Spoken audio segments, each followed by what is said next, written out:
This constitutes a security hazard. Hello, everyone. Welcome back. For today's little security hazard mini, I am going to be taking a look at the official Captain Scarlet annual. This is from 1993. It's one of many, many annuals that I have in my collection that I've had since I was a kid. What is an annual? Wow, that's really hard to. Do they even have annuals nowadays? They're books. They're usually hardback books that would come out usually around Christmas time. They're just a good Christmas gift for kids. Basically, they would make them about all sorts of TV shows. Blue Peter would have one. Obviously, Thunderbirds, Captain Scarlet. They had a ton of annuals for that. And then magazines and stuff would do an annual as well. It's just a nice little hardback book for kids. Usually not too pricey. At least back in the day, they weren't too pricey. This one, let's see. As I say, this is 1993. This one recommended retail price of £4.75. Apparently, for 1993, that sounds like a bit. But considering it's not that thick, but they never were. They never were. They were just sort of cheap and cheerful. Usually, you'd get like a comic inside. You'd get like I don't know, maybe you get a longer form story as well. Usually got character profiles. Yeah, lots of photos from the series. You have to remember this was back in the days of VHS, and in case of Captain Scarlet, you had the BBC Two repeat. So getting a book like this sometimes was like that was a good amount of access you get. This was before the internet, when you could just look up this information if you wanted to know Captain Scarlet's birthday. You'd have to look at the annual to find that out. So that's what we're going to do. So I'm just going to kind of take you through it roughly. I'm just going to have a look at it. I'm not going to read the whole thing to you, but just give you an example of growing up in the 90s, what kids who are Captain Scarlet fans had to enjoy. So we have a section about Mysteron targets. Apparently, that's a thing. The World Government Space Administrator, the Portillo Project, President Juma. No idea. This might mean something to somebody. There's a story in here called "We the Mysterons shall release 2,000 ruthless criminals." Oh boy, Spectrum must have been busy that day. It's got a whole series of features. It's got a section called "This is Spectrum," "This is Cloudbase," "We are the Mysterons." There's a quiz. We'll do the quiz. That's what we'll do. We'll do the quiz. And it's got the answers to the quiz in the back. And there's a game, which is on the back page, I think. There's files on all the Spectrum personnel. So, like I was saying, you get like biographical details of all the characters. And then the same thing also on all the different Spectrum equipment as well. A fair amount of stuff packed into kind of one small book. And yeah, I don't know. Do TV shows make stuff like this anymore? I feel like Doctor Who still they make annuals for, but I don't know. Yeah, so I'm just going to kind of flick through these. I can't say I ever sat down and read one of these cover to cover as a kid. As I say, I own a bunch of sort of smaller books like this, and I don't know. I would look at them if I ever wanted to know something. But I don't think I would ever just sit down and read an annual. But maybe that was just me. I don't know. I had enough of them, but sometimes they would have features that were really interesting, and then other times they just didn't. This one, I've got to say, there's quite a lot in here. Like, they really go in depth about all the Spectrum personnel and all of the vehicles and everything you need to know about cloud base. Look, the whole section. This is cloud base. It's just quite good. I'll read a second. 15,000 meters up in the sky in a classified location, Cloud Base is the headquarters of Spectrum. Within the vast complex, the Spectrum personnel work and live with one common aim: to defend the Earth from the destructive influence of the Mysterons. Every morning at 0600 hours, Colonel White takes a tour of inspection. Oh my god, we're going into Colonel White's daily routine. Now, I'm not going to read all of that. Oh my god, that's 0600 hours. That's 0800. It takes like there are whole paragraphs here about just what Colonel White does on his morning inspection of Cloud Base. Goodness me. Oh, and here's the story about releasing thousands of criminals. Osborn emptied the ether about the room. The fluid vaporized swiftly in the warm air, which fast became unbreathable. Osborn felt for a pair of wires that linked two sections of the complicated apparatus! Exclamation mark. He pulled them!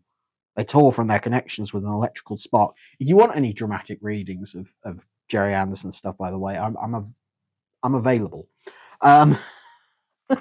Yeah, this is good stuff. This is all the information there that you could possibly need about everything, and then you've got comic strips, which I think are TV21 strips repurposed. I could be wrong here. I don't know an awful lot about the comics, to be honest. It's a kind of blank area.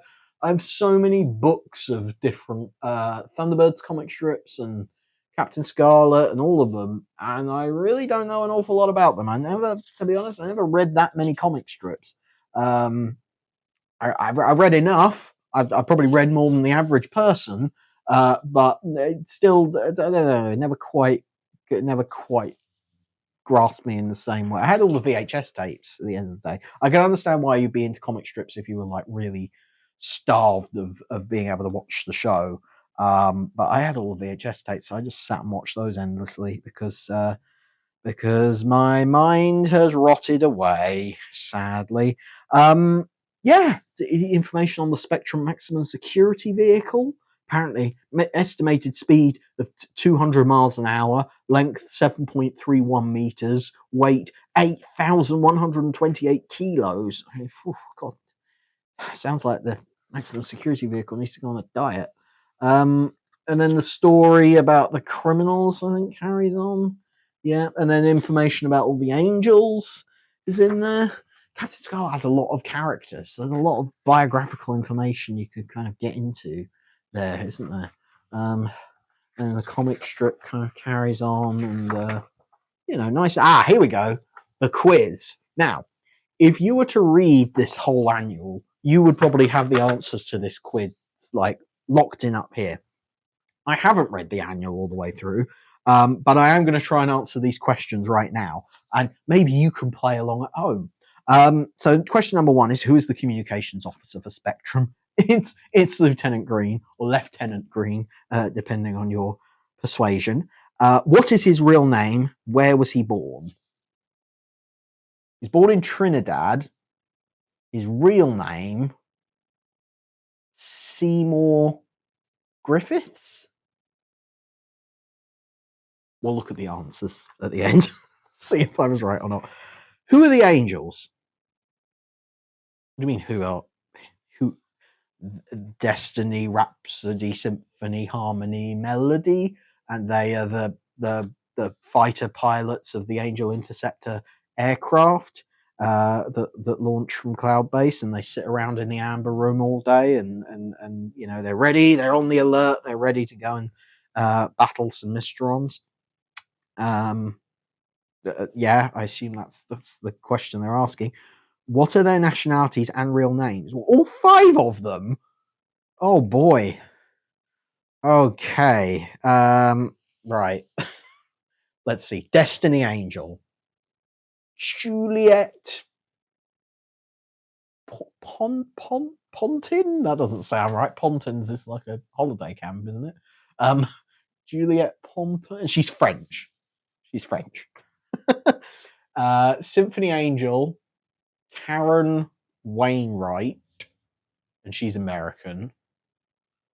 Melody Angel.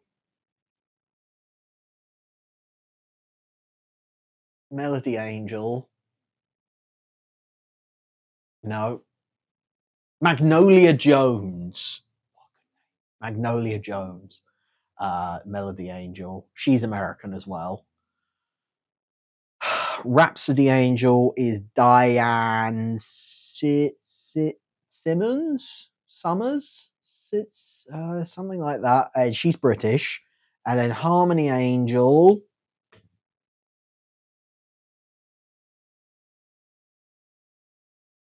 Don't know. Because Harmony Angel doesn't appear in the series that much, and I've not read that much. She's always like at the bottom of the list. So I don't know. Don't know. I don't know. Harmony Angel. Sorry. I want to say Quan is her surname, but that's all I can remember. Oh god, there's more of them. Can you name 4 of the Spectrum agents giving both code names and real names? Right, okay, I only have to do 4. Captain Scarlet, Paul Metcalf. Captain Blue, Adam Svensson. Captain Ochre, Richard Fraser. Captain Magenta, Patrick Donahue. That's 4. There we go. From which world government service did Captain Grey come? He's the World Aquanaut Security Patrol? Right? That's a thing, isn't it? They did like a crossover with Stingray, and he was like he was the captain of Stingray before Troy, right? Am I remembering that right? Maybe. Okay, well we'll go with the Wasps for now. Who is Charles Grey and what is his position in Spectrum? Well, Charles Grey is Colonel White, and his position in Spectrum is that he's the boss, basically. He's the commander in chief, I believe is how you would probably phrase it. So we'll go with that. Captain Scarlet has been under Mysteron control. What were the ultimate effects of this? Well, he became indestructible. Yeah, that's it. That's the whole point of the series. Goodness sake. What was Captain Magenta's former trader? That's a misprint. What was Captain Magenta's former trade before Spectrum? He was a criminal. Or was he a cop? Was he a... No, Captain Ochre was a cop. Captain Magenta was a criminal. And why was Magenta recruited? Well, because he knew about cop things. Look, honestly, I could go through all these questions, but they're all along those lines. So let's go and look at the answers now, while we still have all our faculties about us. Okay, Lieutenant Green is the communications officer. His real name is Seymour Griffiths. The Angels are the 5 female pilots who command the Spectrum Strike Force. Their names are Harmony, Destiny, Symphony, Rhapsody, and Melody. Melody, Magnolia Jones, American. Destiny, Juliette Pontoine. I wasn't far off, just got the pronunciation wrong, and she is French. Harmony is Chan Kwan, and she is Japanese. There you go. I could have guessed that, but I didn't want to assume.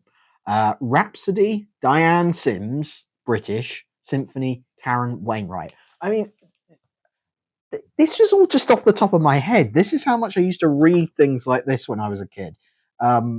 Just used to suck in all of this biographical information.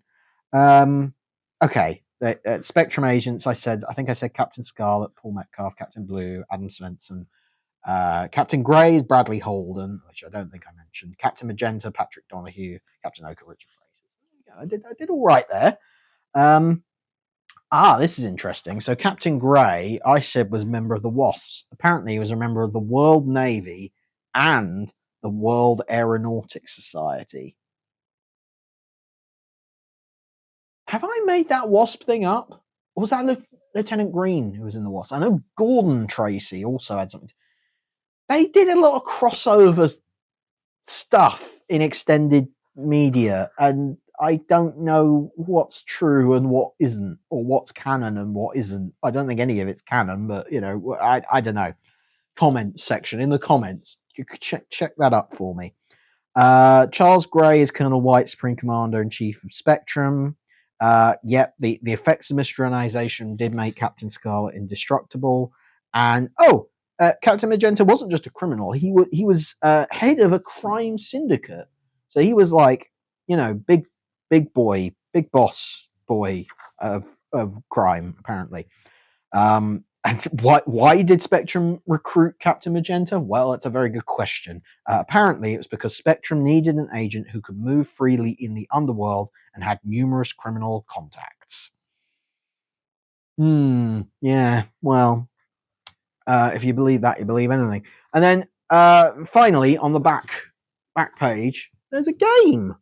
It's not a very complex game, but if you had a dice, you would roll the dice and you would move spots along the board until you got to apparently a bus parked on the edge of a mountain. Hang on, let me read this. We, the Mysterons, will destroy the Alpine Tour coach. Yes, apparently the Mysterons don't like ski holidays, so they're going to take their revenge on them. A luxury coach on an Alpine Tour has been Mysteronized. It is heading for a mountain pass where it will almost certainly crash over the edge. Starting at Cloud Base, select which agent you are going to be and follow the course undertaken by Spectrum. See how quickly you can reach the passengers. The game can be played by one or more players, so if you don't have any friends, like me, if you don't have any friends like me, you can still play your Captain Scarlet annual game. You must follow the instructions shown. Yes, there's all sorts of spots. There's all sorts of spots on the board where you're told like, oh, dirt in the fuel lines, miss a go. I mean, that would be a bit of a problem if your fuel lines were full of mud. Yeah, you probably would miss a go. Important new instructions. Return to Cloud Base. Mysterons destroy the road. Throw a 3 to continue. Road blocked by avalanche. Go back to square 8. God, are any of these good news? Blizzard, go back 3 spaces. SPV slides off road. Miss a go. Blizzard clears. Go forward 3 spaces. I think that's literally the only good. That's the only good instruction on here. Blizzard clears. Go forward 3 spaces. See Mysteron rings. Miss 2 goes. And then finally, after 24 spaces, you finally reach the bus. Or 23 spaces, and then there's, I don't know. Anyway, that's a Captain Scarlet 1993 authorized edition annual. Apparently there were unauthorized annuals. I don't know. But anyway, for £4.75 on Christmas Day in 1993, you could enjoy all the pleasures of Captain Scarlet in a hardcover book. Let me know if you want me to go through more of these annuals. I have a ton of them, all from around about that same era. I've got a few older ones as well. I've got a TV Century 21 annual up there. I've got the Thunderbirds annual from 2003. Stingray, I think I've got the 92 and the 93. Well, I've got all sorts of annuals up there. I very rarely look at them, so I'm quite happy to have the opportunity to kind of go through and see how much useless information I happen to be able to remember from them. Anyway, that was the Captain Scarlet annual. This has been Security Hazard Minis. I've been Jack Knoll. If you enjoyed this video, then feel free to subscribe to the channel. I'm trying to do these videos every single week. So far so good, and yeah, that's it for now. If you enjoy Jerry Anderson's stuff and you want more of it, go to securityhazard.net. That's my blog, where you can find all sorts of reviews and things like that of episodes and all sorts of other things on there.